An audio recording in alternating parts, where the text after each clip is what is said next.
which stands, one nation, under God, indivisible, with liberty and justice for all. Almost out.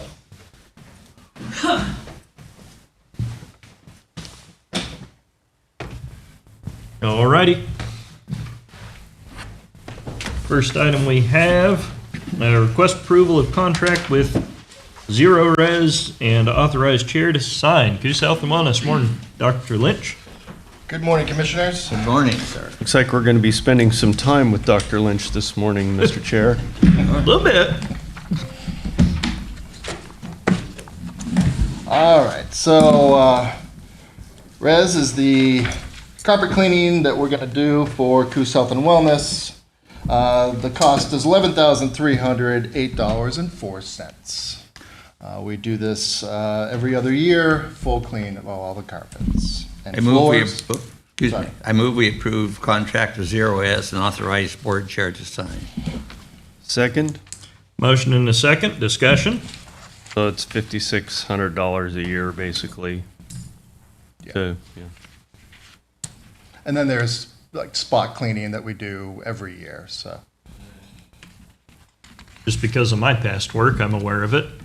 Did we check with the local Oregon Forward contractor? We had Coos Carpet Care, we had B&B, Janitorial, Surf Pro, Great White, Chem Dry. Those were the ones, as well as Zero Res that we checked with.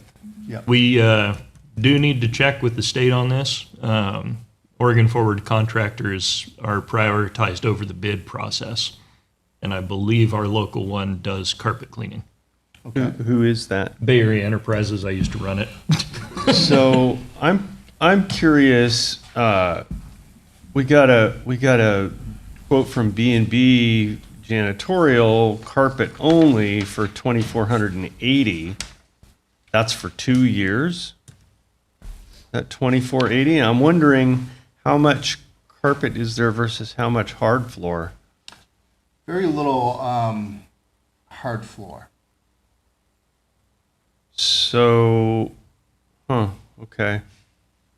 I don't know. I mean, I'm just wondering if that's really the best way to go with, if we've got a quote for the majority of the surface area for less than half the other price. If we've only got, you said, very little hard floor. Well, let's say we have 1/3. So Okay, that's- so let's say it's 1/3. Still, I'm not sure that makes sense. If we could get somebody to quote the floors. hard floors, I'm not sure that we couldn't do a little better than that. I mean, it's not a huge amount of money, but we've got to be, as efficient as we can. I don't know. Even if the hard floor was as much as the carpet cost, which I can't imagine, because hard floor is a lot faster to clean than carpet is. Well, cleaning floors is definitely not my specialty, so I don't really know what that will be like. And we're happy to keep looking. Did you want to chime in on this? Drew's correct. That's good flag there.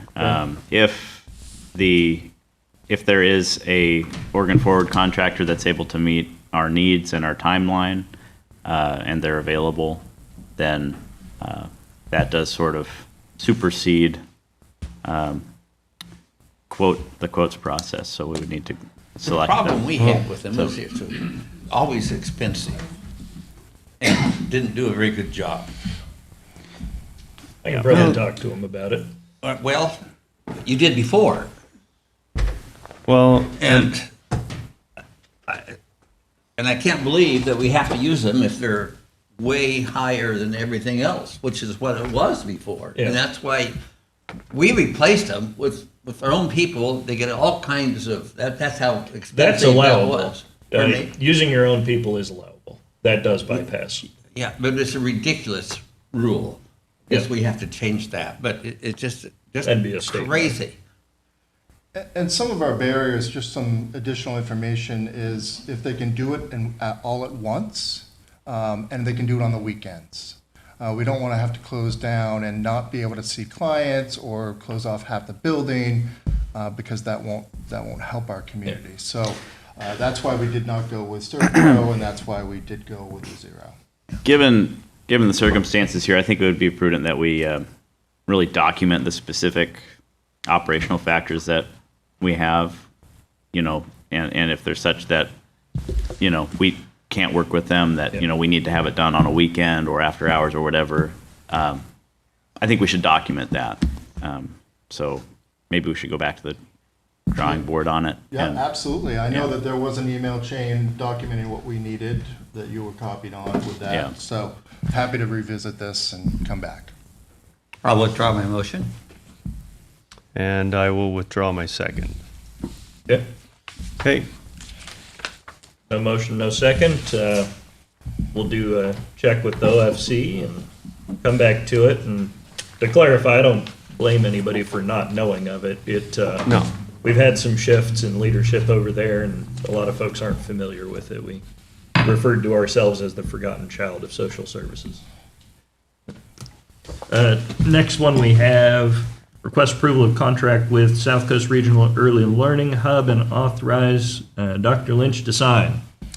We have received a grant from Skrill Grant of the amount of $4,000 to enroll one of our WIC certifiers in the Lactation Education Certification Program.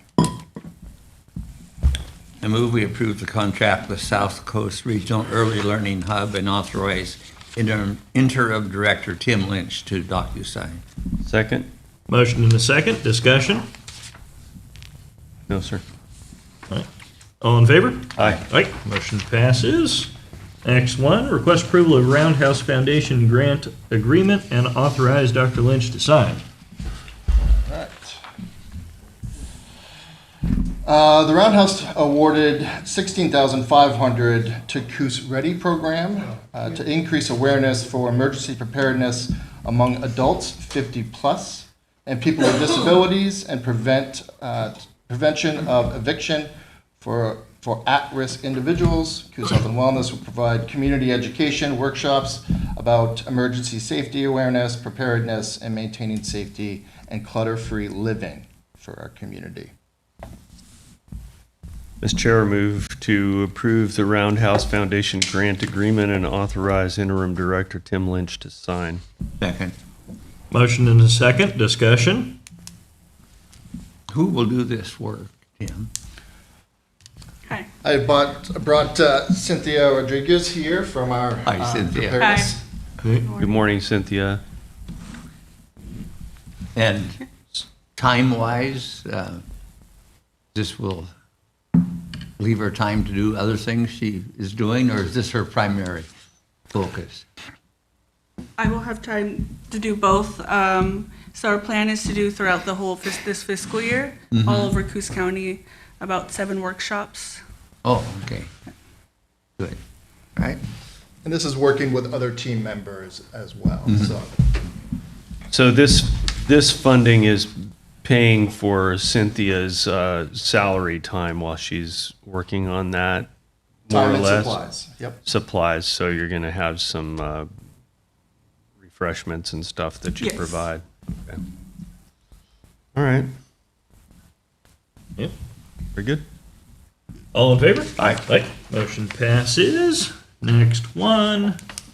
Request of approval of agreement with Housing Authority for tenant support services. What do we got?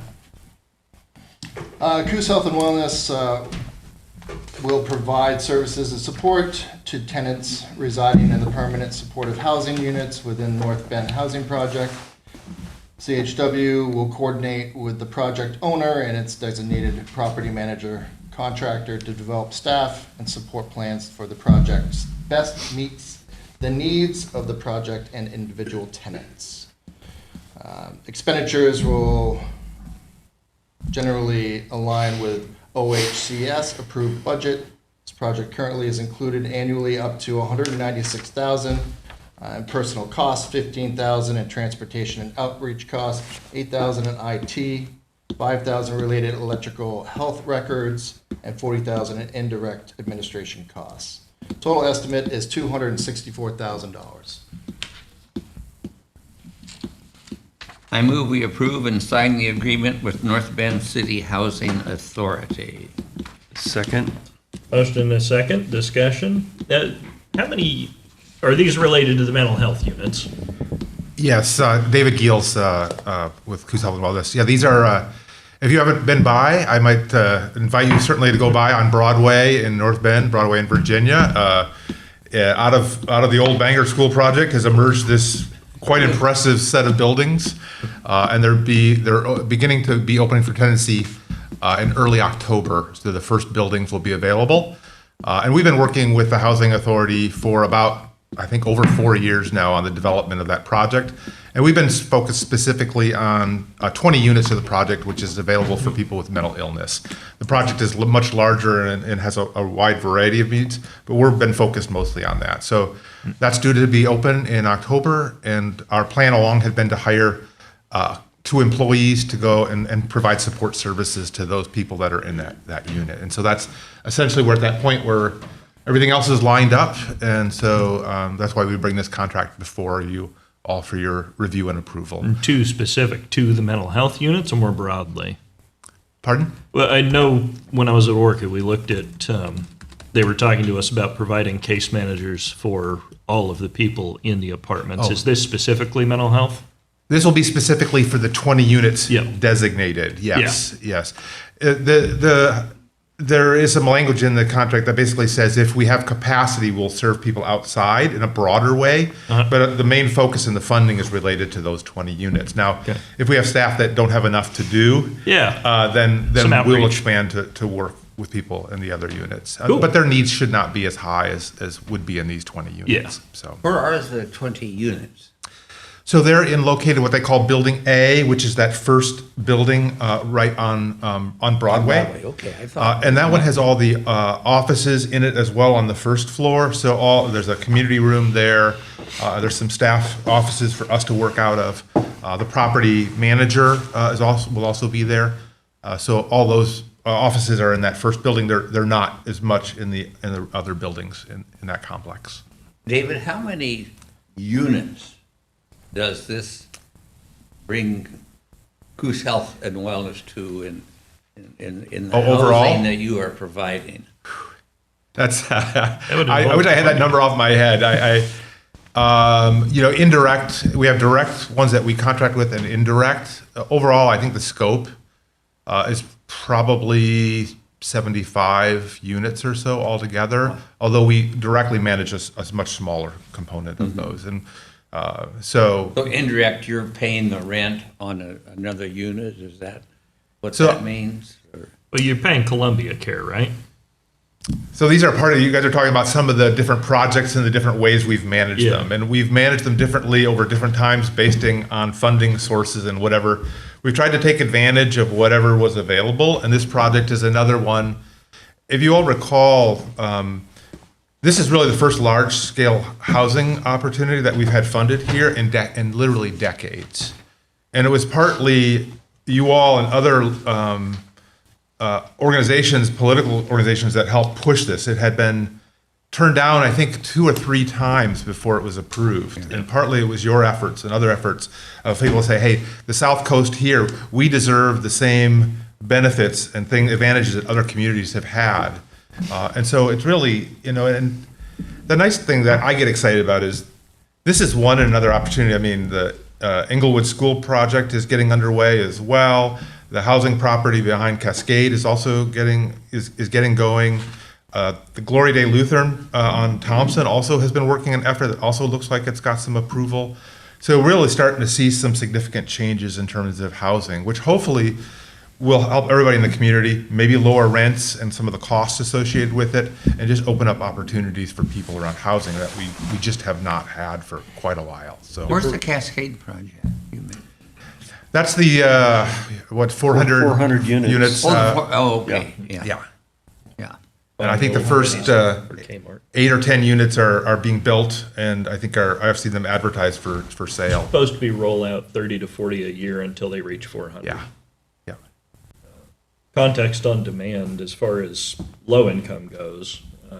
I was talking with Matt Gorda Strauss with the authority there. They wouldn't know qualify necessarily, but they have a 2,000 application backlog for housing assistance. Yeah. With Wow. a third of our county on OHP, we've got, problems since the economy collapsed in the 90s. Yeah, if I may say, the county commissioned a housing study back in 2017. It basically just showed, and a recent study showed the same. The average income here in our community, when you look at housing costs, they just are mismatched. So the average person of the average salary cannot afford a home, and that gap is problematic.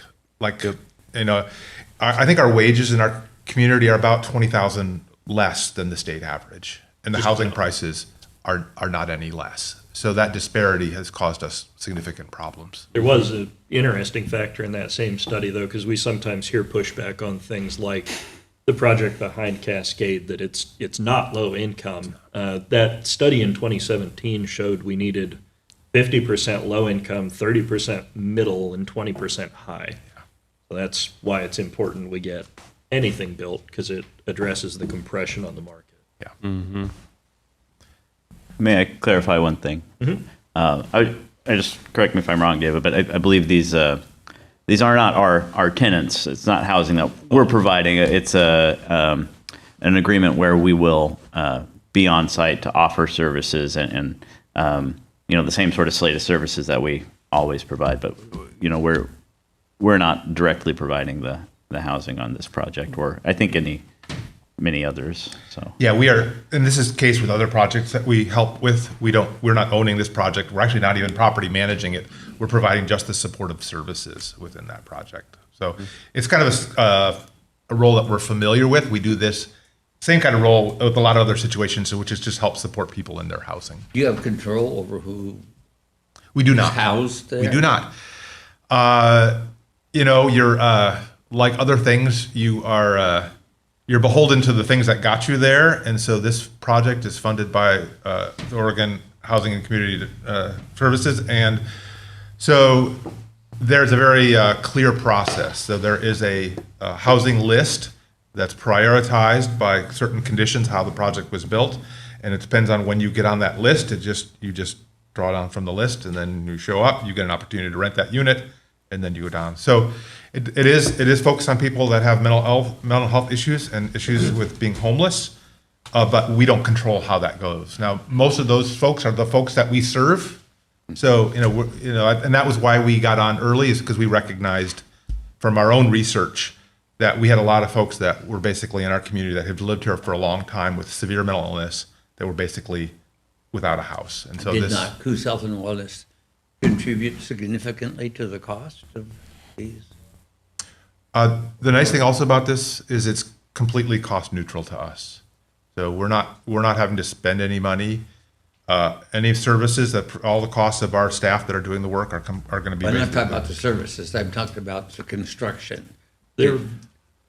So this was another iteration. I tell you, I have never done housing except for the last few years, and it is the most confusing. I remember you calling me after they gave you the money. So the grant money that we got is not embedded at all in this project. That had been the plans initially, but when it got to be the last minute, there were two organizations that both funded the different parts of it did not come into agreement, and they could not come into agreement. And so basically they decided not to take our money, and they just funded it out of the other bucket of money. So the grant money that we got is not at all in this project. Is it still lying around anywhere so we could put it in the general fund? Right.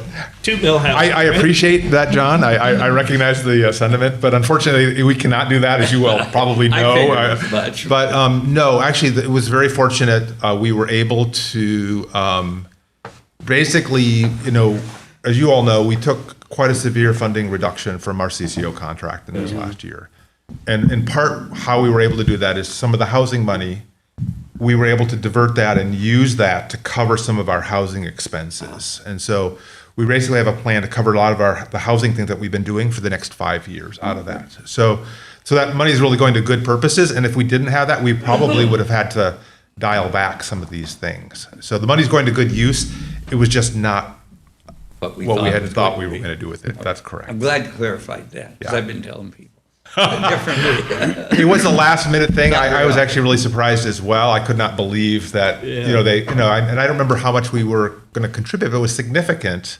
And to have them just say, well, I guess we'll just do without it. I was really sort of surprised. But again, it didn't inhibit the project at all from developing too. So Nice. Thank you. I would say too, just to piggyback. So this is our request. You guys, I think there's several agenda items, but let me just piggyback that we're asking for the approval of this contract, and then that also leads into the next one, which is the job descriptions for those positions and the request to post and approve the position. So let me just add that, since it's really sort of a package on that today. Okay. One more interesting note on the property. Coast Guard has been working with them to reserve a few units as well for junior sailors. Junior sailors, soldiers, and airmen and guardsmen still are paid low enough that they qualify for food stamps and subsidized housing. So they're working on reserving a few units for them. Yeah. Good.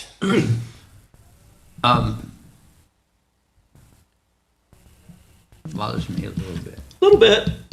Yeah, we have plenty of people here that are needy enough. Yeah. And to do that, and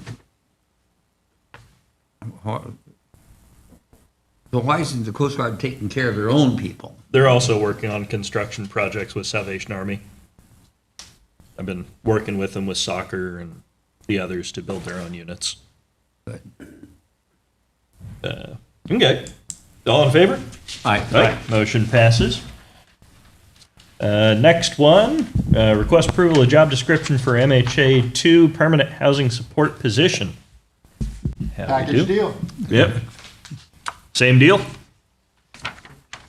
Alrighty. I move we approve Mental Health Associate 2 permanent housing support position and approve posting and filling the position. Second. Motion and a second. Discussion. All in favor? Aye. Aye. Motion passes. Thank you. Next one, request approval pay invoice from OHSU Dornbecker Children's Hospital. That's a new one to me. Our prevention program is ordering 500 medical lock boxes that are given out through many different programs with Coos Health and Wellness, community events. This has been a very successful program over the last year and a half, where we have these medical lock boxes that have contacts and lists on those boxes, substance use, medication information, as well as other preparedness and prevention contacts on these lock boxes. And they've been very successful in helping keep people, individuals out of medications. If you own a medication and you have a family member, there is only one accessibility with these medical lock boxes, so it helps keep families and communities safe with these. So we're buying a large order from the OHSU at $14,000. And this is coming out of our budget with prevention. Mr. Chair, move to approve spending authority of $14,000 to pay OHSU Dornbecker Children's Hospital invoice. Second. Motion and a second. Discussion. All in favor? Aye. Aye. Motion passes. Next one, request approval to pay invoice from Indeed. Last but not least, we have open positions in 2026. Third quarter requiring additional sponsorship boosting, support recruiting, July Indeed platform. We're asking for authority to approve $12,074.45 to pay the attached invoice to Indeed. Mr. Chair, move to approve spending authority of $12,074.45 to pay the July 2026 Indeed AP voucher. Second. Motion and a second. Discussion. So this is for, I mean, is this our cost for 1 month? This is for 1 month behavioral health and public health positions. Wow. That's expensive for 2 positions. It is. It is very expensive, and we have a hard time getting appropriate people, just like the hospital does, just like a lot of the other organizations. Yeah. And reaching out to broader and finding better ways to connect and get applicants is one Yeah. of our priorities. And then keeping them here. Because we invested $12,000 in a month, and keeping them here is important. Yeah. I should say so. Wow. Any further? Could you pay them more and just lure them here with pay? Well, that's the chicken and the egg, right? If I can't Well- connect with them, then I can't get them here. So Okay. we can chance it and then See. not get anybody. So. Okay. All right? It's actually quite a bit more than 2 ads. It's 8. It's about 8 or 9 of them. Okay. All righty. All in favor? Aye. Motion passes. Great. Thank you, Commissioners. Thank you. You made it. Thank you, Dr. Lynch. Thank you, Cynthia. Next one, request approval of letter intent to ORPD grant opportunity parks. Morning, Good Craig. morning, Craig. Good morning, Greg, how are everyone. you?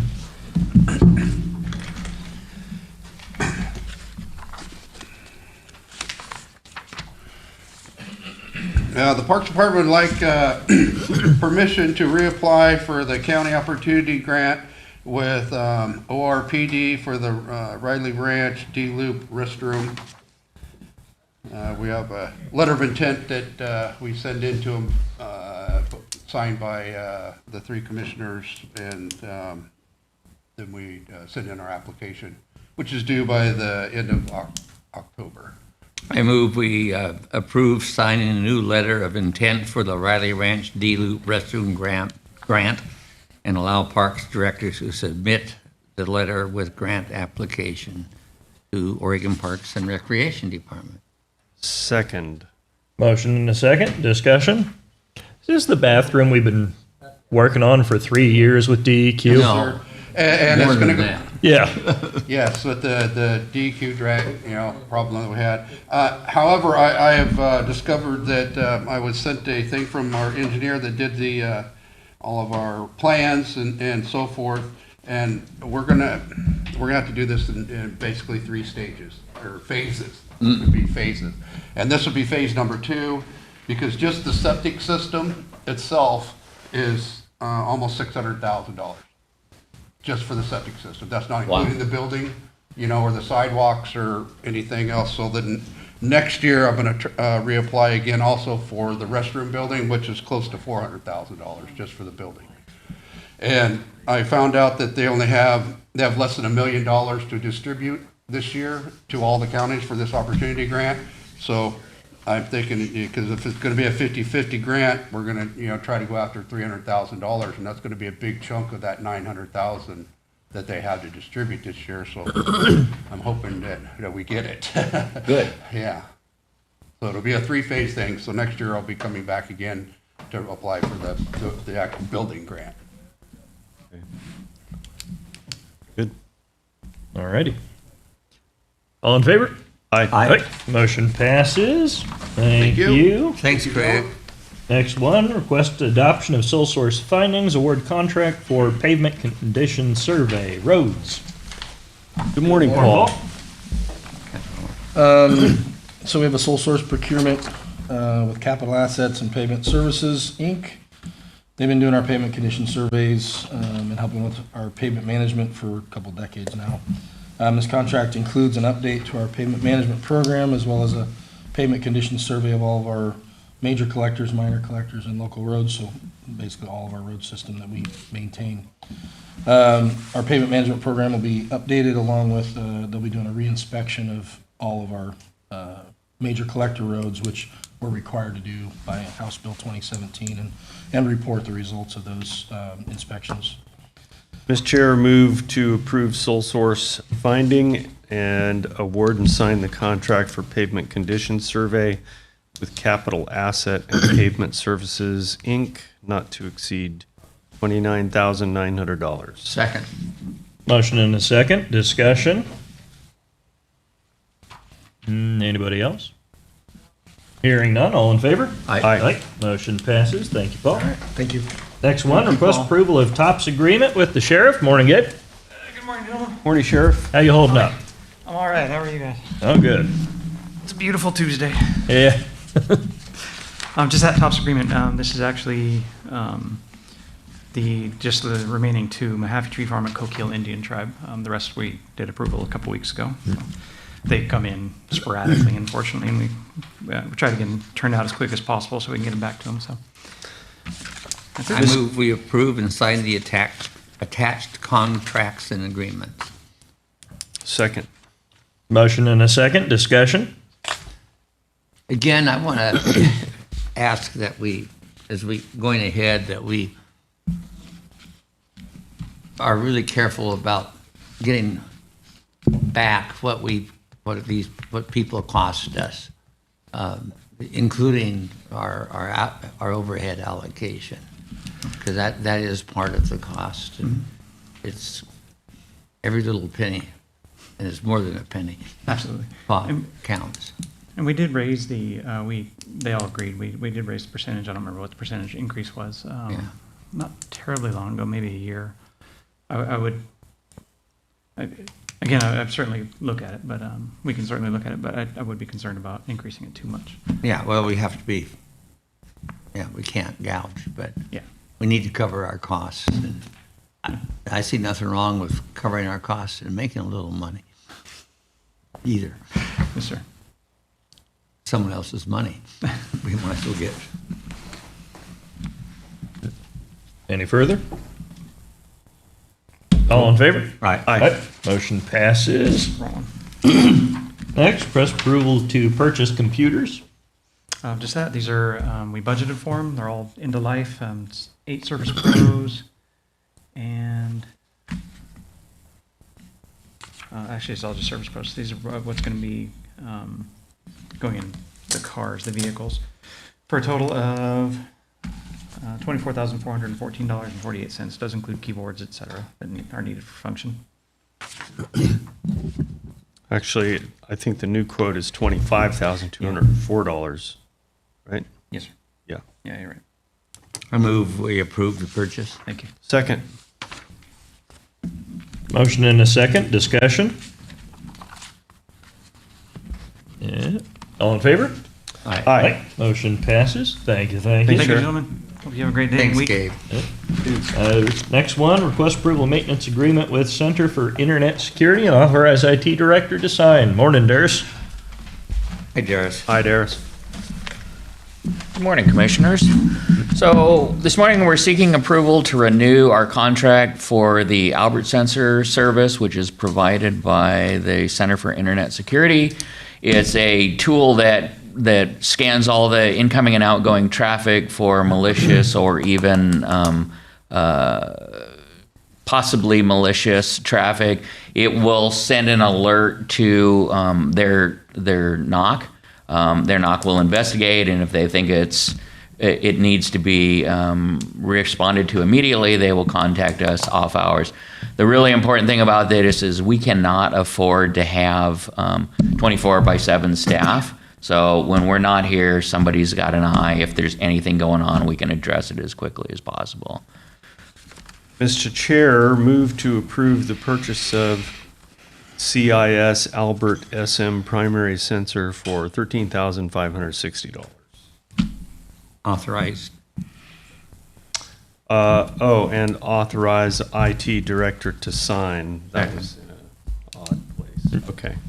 Motion and a second. Discussion. Always appreciate your diligence for security. We've seen other counties get real bad situations. I've said it before. And cities. It upsets me to no end that we have to put so much effort into preventing fraud and illegal activity, but it is the reality of the times we live in. Yeah. Okay. Anybody else? All in favor? Aye. Motion passes. Thank you. Thank you. Thanks, Darius. We have a couple late items. Might as well do those. First one, a request for approval of an IGA with the Oregon Educators Benefit Board, an authorized chair to sign. I move we approve the yearly IGA amendment. Approve yearly IGA amendment with Oregon Educators Benefit Board for health insurance coverage for county employees effective 10/1/2026, and authorize board chair to sign. Second. Motion and a second, maybe an explanation of what this is. I was gonna say, John, you took Jumped away right into that motion. my speaking opportunity. and, Wow. you know how much I love to talk. So. He saw it was Colton. Okay, y'all. No, I mean, it is exactly what you said it is. It's just a yearly thing that we do to continue our OEB coverage. The cost of the coverage under this arrangement increases by a fixed amount, 3.4% every year, which is great for budgeting purposes. Except that we only get a 3% increase in property tax revenue every year. It doesn't pencil out very well. Well, at least it's consistent.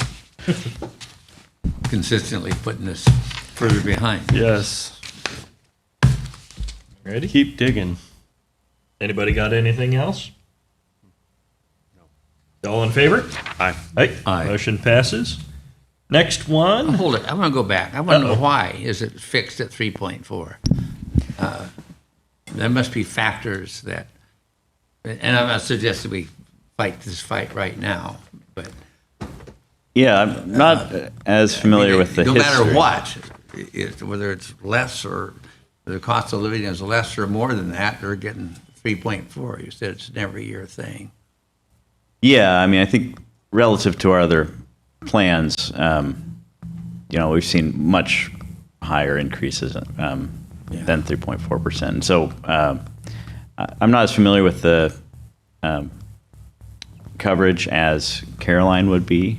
I think she could understand how they are able to pull that off. Frankly, I think they have to make up the cost elsewhere with the 3.4%. I'm trying to get it under 3.4. Yeah, and I think that's or higher.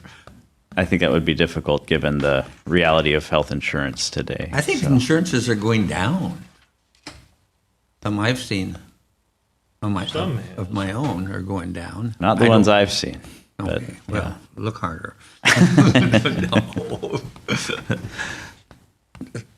What goes up does come down normally. I hope you're right. I just think we ought to make sure. Going ahead. I'm not suggesting we not do this. Next one, request consideration to approve Resolution 26-08-121C, affirming local authority over regulated marketplace. This is one of mine.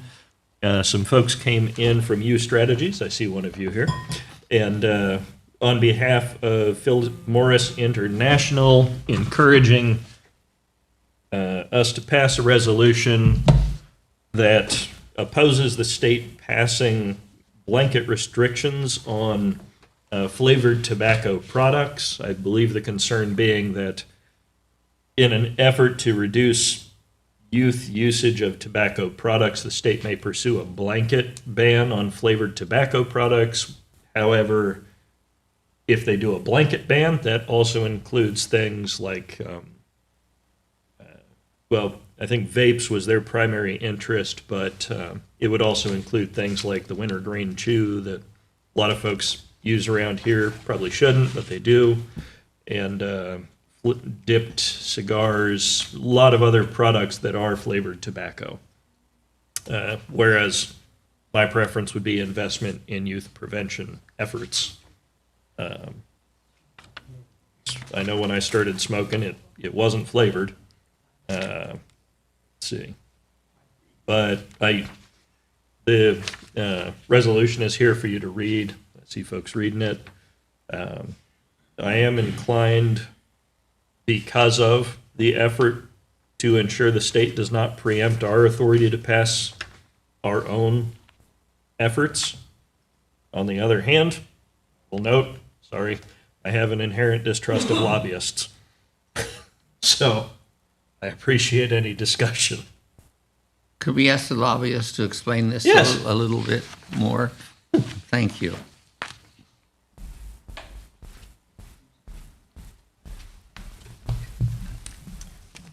Good morning. Morning. Good morning. I'm Carrie Reed with United Strategies and Consulting. I think Drew did a nice job of summarizing it. Again, our intention is to prevent things like what's happened in California, where they've passed blanket flavor bans, and the result is that people have actually started smoking cigarettes again. And the product that Philip Morris International manufactures is straight nicotine. It's the Zen. It's considered a harm reduction. It's actually been approved by the FDA to help people stop smoking, and it's considered less harmful than a combustible cigarette. I mixed up vapes and Zyn. I forgot it was Zyn. Yeah, they don't make vapes, and they don't Okay. sell cigarettes. Thank you. There's two Philip Morrises, but the There are. International does not. Correct. Correct. Okay. Any other questions? Well, my first impression was it was for a single product or It's type not. Right, of type of product, right. like Zen, that prevents, hopefully, use of other. Correct. This sounds broader than that, this resolution. Well, it's not just to protect one company, right? So, yeah, again, some of the cigar smokers have also come out and said, black cherry is the oldest flavor of tobacco. So we're not proposing this resolution just to protect one company.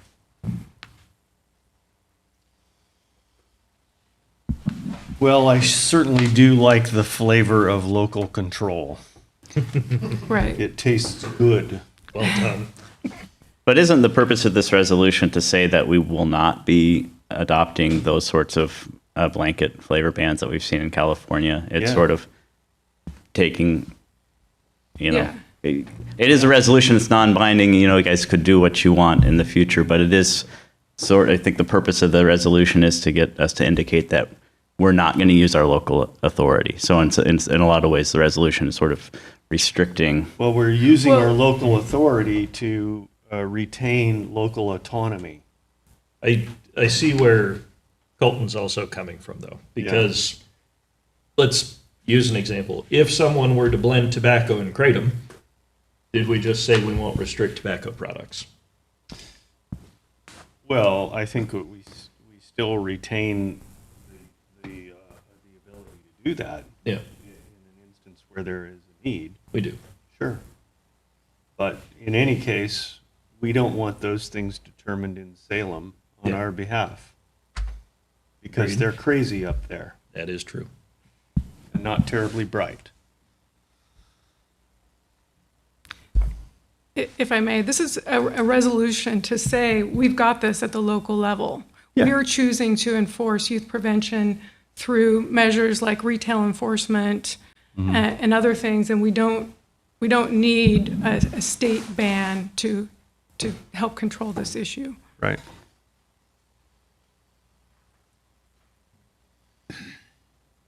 Very good. I'm still concerned. To me, it's interesting to package something as a matter of local autonomy when the resolution itself is saying we're not going to do anything to regulate the topic. I mean, it seems a little bit And we do have the disingenuous to option- package it that way. We do have the option to oppose if this comes up at Salem still. This is preemptive, and that's part of what makes me nervous, is I don't know future applications. Not to say you would do anything, but I don't know who else is out there in the world. It just seems to me like if the board were to at some point decide that these regulations were necessary, this resolution would be hanging out there as, Wave over us. yeah. And that effect is restricting your Or we could future just do a different local resolution economy. that tells the state, quit trying to do stuff to us. Make it indifferent to tobacco. That's an option. I'm sorry, could you say that one more time? Do you just want me to say it twice? No, or- I just want to hear you because I was reading something. Okay. I didn't log. We could also just do a resolution about opposing state preemption as a blanket separate from this if we wanted. I would be good with that. I know that's the objective of the League of Oregon Cities is to oppose state preemptions, the objective of the Association of Counties. It's pretty well in line with everybody's philosophy, which is more direct towards the state and preemption without specificity of topic.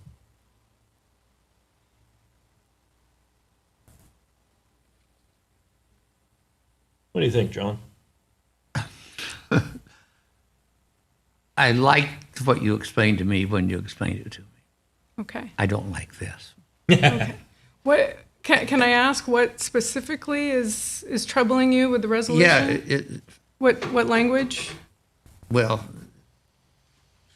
what I understood, and maybe I misunderstood, was that the product is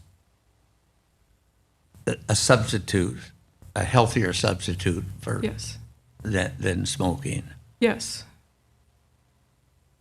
This talks about enforcement of pre-adult use of tobacco. We've been very unsuccessful in my mind of that working. And it talks about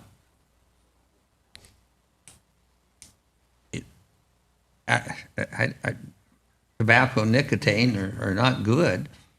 It seems like we're almost in a county that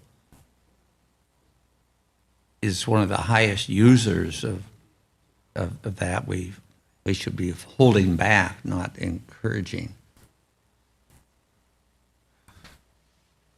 Right. And if this really in the end doesn't give us any control over what happens here in Coos County, do we want to do it anyway? Could this be rewritten? We can certainly take another look at it. The resolution is, again, to affirm the rights of individuals over 21 to purchase a product. And we've been very successful with retail enforcement. In the last 5 years, it's gotten better and better and better. So I think that we're doing a good job of that. In Coos County? Yes, throughout the whole state. It's I'd like to improving. see specific. I Okay. don't know how much there is, but I just hate seeing kids starting to smoke. I totally agree. Yeah. We totally agree. And I'd be happy to get you that from OHA. Could you please? I sure will. Do Absolutely. have a public.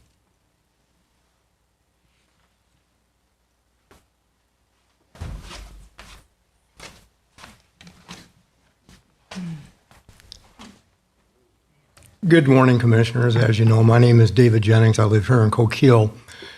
There's 2 quick points I'd like to make. First of all, this is a late agenda item, so of course, many people weren't aware that this is coming up.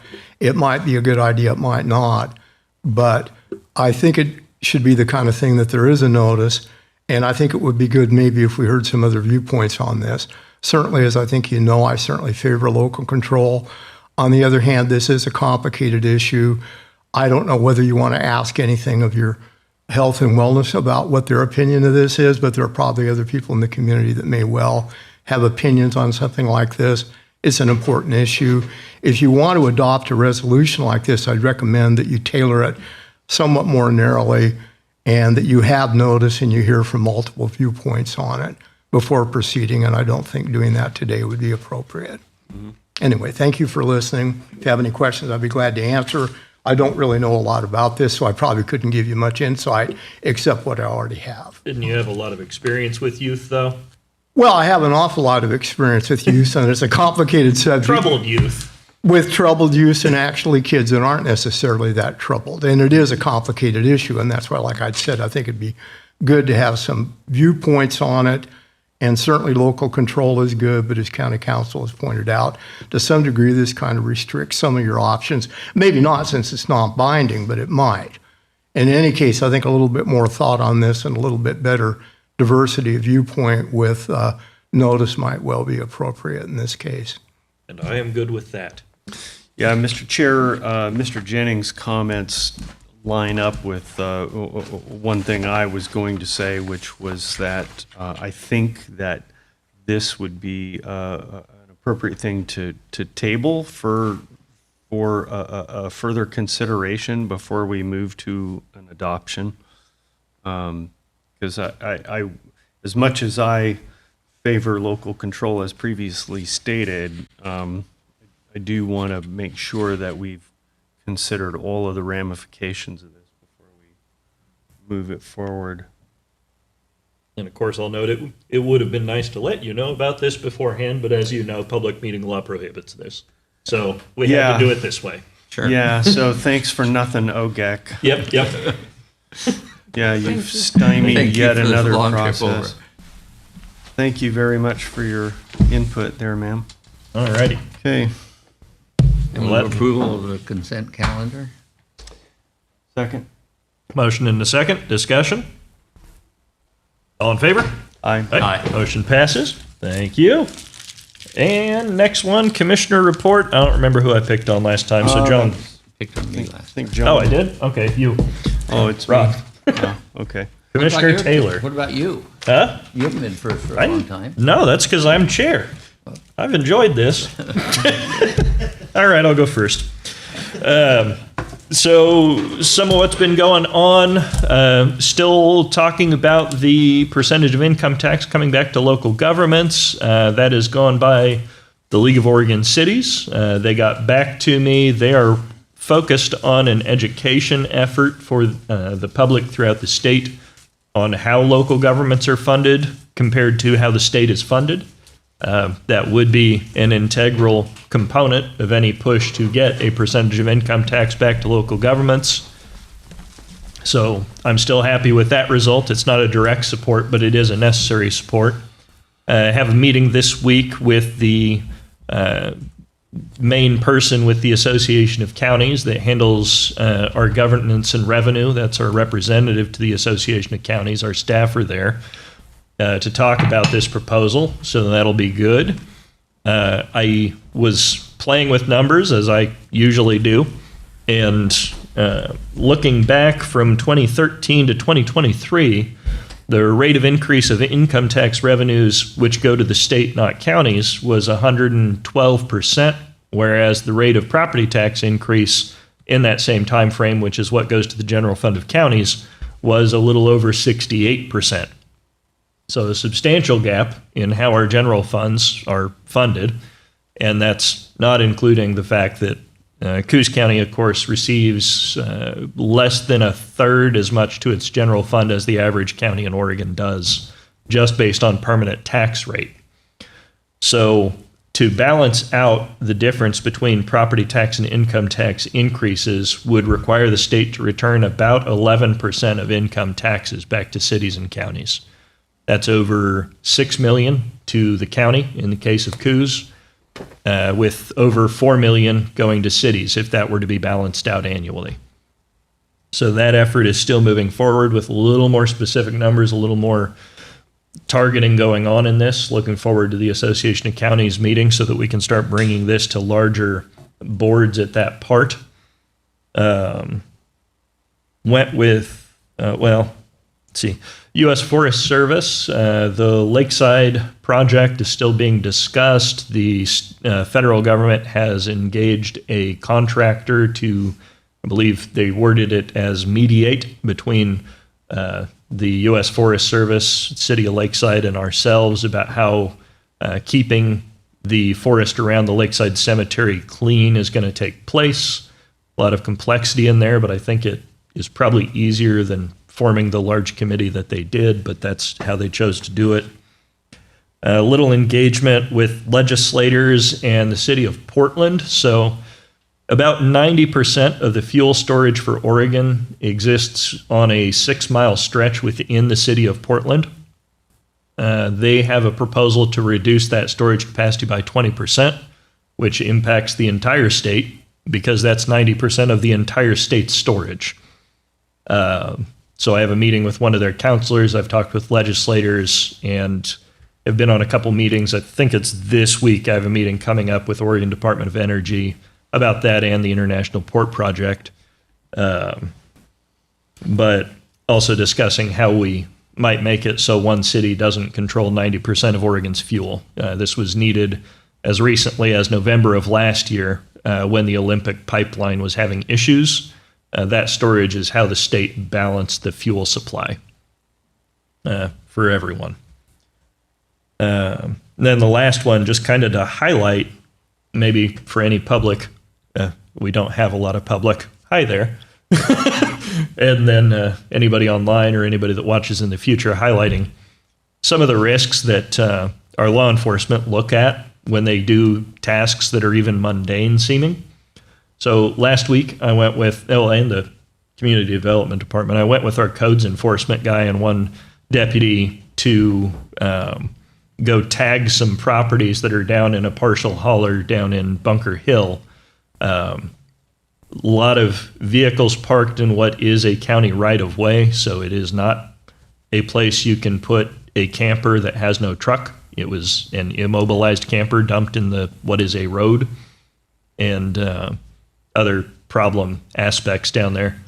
And went all right. A lot of screaming, a lot of people going in and out of buildings and structures that were unknown. And then this week, I got a message left on my county cell phone from one of the individuals that lives down there, asserting her right to shoot at deputies or tow trucks that come down that road. So even what should be a mundane task, telling a camper that it cannot drop itself in the middle of a road, can turn into something where people are threatening a shooting match. So That wouldn't end well. No, I don't think it would.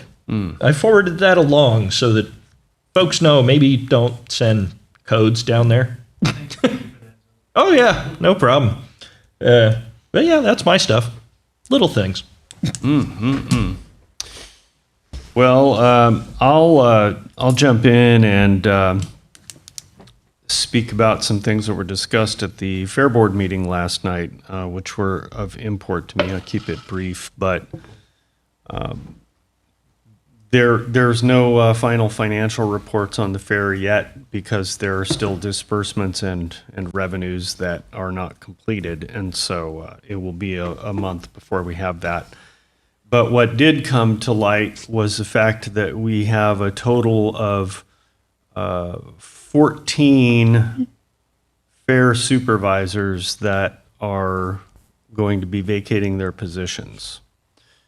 In addition to that, we have about 14 assistant superintendents that will be vacating their positions. And so a superintendent oversees a particular aspect of the fair. For instance, hogs, sheep, goats, each have their own supervisor, as well as things like fine arts and applied arts that are in the buildings. So that's quite an exodus that is going to need to be filled for an effective function forward for the fair. And so I'm hopeful that we have a number of people step up willing to move into those positions. It's fairly demanding, and but also I think fairly gratifying and certainly a significant contribution to the community. So that was kind of concerning to me to see that many that we need to fill, and then we had only one applicant for the vacant fair board position, unless another one came in. No, so we only had one. That window closed at noon yesterday. And so there seems to be a continuing dearth of volunteerism, not to take anything away from the people who are stepping down from their superintendent positions because many of them have served for many years. 29 years was one that I heard. One that is not leaving yet has been doing it 40 years. So those are long tenured volunteers that are going to be very difficult to replace. And so I'm hopeful that anybody in our hearing is able to, find somebody who hopefully could step in and help us fill those roles, because they will be important to the continuation of an ever increasingly successful Coos County Fair. Other than that, I'm gonna just leave it there. Playing off of Drew's comments regarding a new source of county revenue, i.e. a share of, or e.g. a share of the income taxes generated in the county. There are other things the commissioners are working on. There's an urgency to this. As best as I can estimate, we will be facing about a $3 million budget deficit next fiscal year. Possibility, thanks to the work that's being done by the Association of Oregon and California Railroad Counties, we're hopeful. I think we were planning on getting a 50% increase in our share of the revenue. There's been some problems with that. I think they're pretty much resolved. They are. They not? They are. And so that's good. So that brings the We're back to 75. the We are. projected Oh, good. the projected deficit next year to a minimum, I think, of $2 million. And that could be devastating. So I think it's worthy to mention that other efforts are being made besides, in addition to the one that Drew has originated. And I go back to the Association of Oregon and California Railroad Counties. There's a big push there to create a new resource management plan, or forest management plan in our terms, for the ONC lands. And the hope is that it would create a significant increase in the annual harvest. And their goal, the BLM's goal, is to have that completed by the first of this next calendar year. Even if that were to happen, the harvest that it could lead to would not generate money in time to be of help for our next fiscal year. The other thing that we're doing is working with the Coquel tribe to get management of the Coos Bay Wagon Road lands changed from BLM to the Bureau of Indian Affairs. And in the end, the goal would be to increase harvest, and the tribe is willing to let the county participate in half of the proceeds from that harvest. Right now, we get payments in lieu of taxes. I kind of forget the number, but it's somewhere around, what is it, a little under $200,000, $300,000 a year. And we'd be looking at a couple of $1 million if we had the harvest share. So we're working on that. And then I've made another proposal to AOC to see if there's a way that we could reinstitute a severance tax on timber. There used to be a severance tax on timber. We harvest about 200 million board feet of timber in our county every year.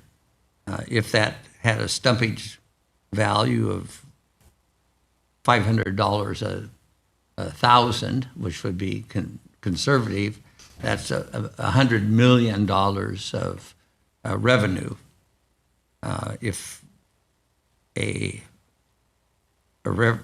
severance tax could be initiated, it would seem to be there's enough money one way or the other to siphon a little of that off to help the county as it had historically until the state, we had no say in this, changed that.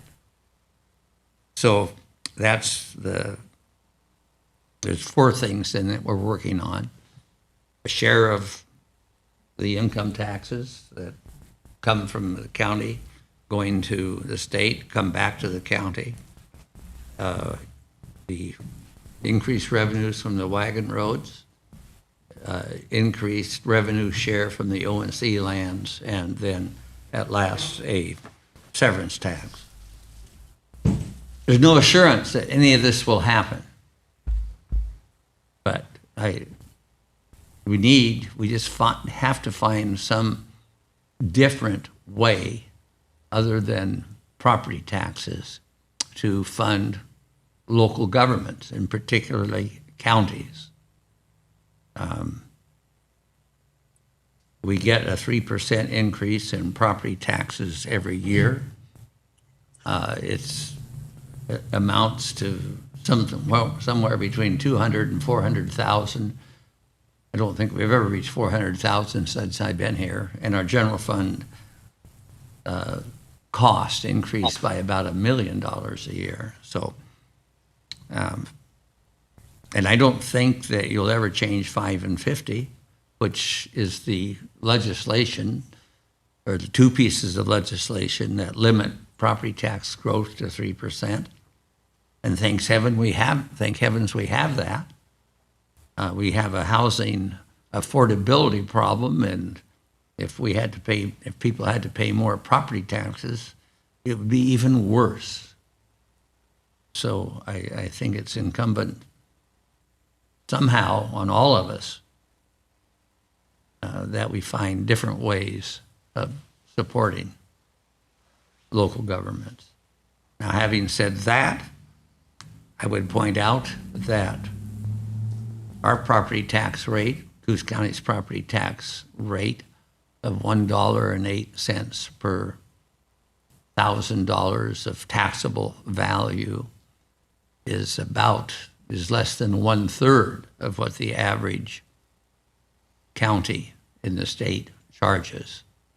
When you add together the 3 components of what counties can tax, you have your permanent rate, you can supplement the permanent rate with a local option tax, and you have bond living capacity.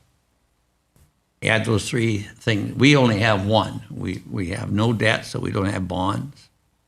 We don't have a local option tax. We have just the permanent rate. Very few counties have just that. And so I don't think that we have to look outward for all relief, but we have to do something to enhance our revenues.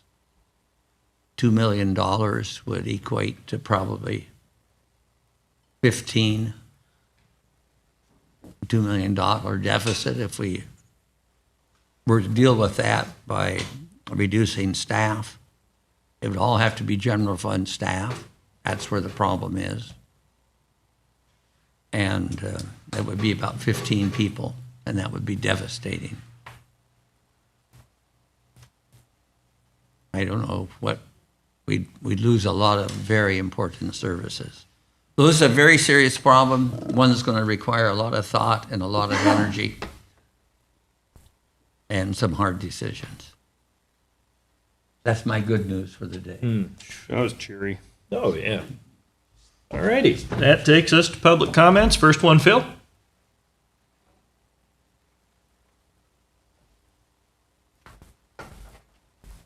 I am going to put a recliner up here one day for you. What was that? I'm going to get you a recliner and we'll put it up here one of these days. I wished you would. That way John would he could stay back, not get around that mic, you know. Phil Thompson, Coos Bay. Yes, sir. John, you make a good speech, and I agree with most of it. We're in a hell of a mess. I say we're in a hell of a mess, yes, we are. county-wise. And we agree with that. But you know, it's like Trump's tried every way in the world to get rid of birth citizenship in this country. That's for everybody. That national forest belongs to everybody in this country that is a citizen. And I don't appreciate the people who voted on this to not turn that land over to the tribe. You guys are just helping them. I understand you're not giving them. But that's my land. That's his land and all of it's land. And once you take it out of that, we no longer have it. The way it is now, the tribe's got the same right to that national forest and stuff as we have, everybody. Every single person. They have, just because they're a tribe, they are still a birthright citizen here. So they have the same right as I do. But you're going to give them some of my property and some of my rights away. And that's what you're doing. And it's not right. You know, it's like a Pied Piper, you know. You get the MAGA people are going to follow Trump just like the people followed Moses. He never did get to the promised land. Neither is Trump. Thank you. Thank you, Phil. I don't often respond, but I would like to point out that the lands will remain in public ownership. They are managed by the BLM, but they are a property of the federal government through the Department of Interior, and they will remain as so. And we'll have more access to those lands than we have now under BLM management. So, John, and we'll have more revenue coming. but you know, look at it. See, the Trump's going to, I mean, the tribe is going to make money off of those land, which they are going to buy more land that's not on the tax rolls. It's going to be in trust land. So we're losing not only our given right, and that money, you know, you're saying they're not going to change. They're going to get money that we're not going to receive. So if the money that the tribe gets, then everybody should get their $1 or 50 cents, whatever it amounts to. The tribe can vote on anything we do, but we can't vote on nothing the tribe does. Just remember that. And they can change their mind anytime they want to. That's my verdict. Thank you. I'll just note as well, I've heard other proposals with that land, other attempts to get money out of it. There have been ample decades to attempt those. Folks were either ineffective or they didn't put in the effort. So we got to do something. I would point out that that 50% of $100 is a heck of a lot better than 50% of $10. That is true. And that's the reality that we're looking at with switching the management of those forest lands and the timber harvest. And there is no change of ownership that will take place regarding those lands. We have David. Pass. Okay. Derek? I apologize. I forget. Don. Thank you, Tom. Don. Dawn. Melissa. I don't know. How you doing, Dawn? Do you want to talk? Not now, later. Okay. Yep. Anybody online? All righty. Meeting adjourned.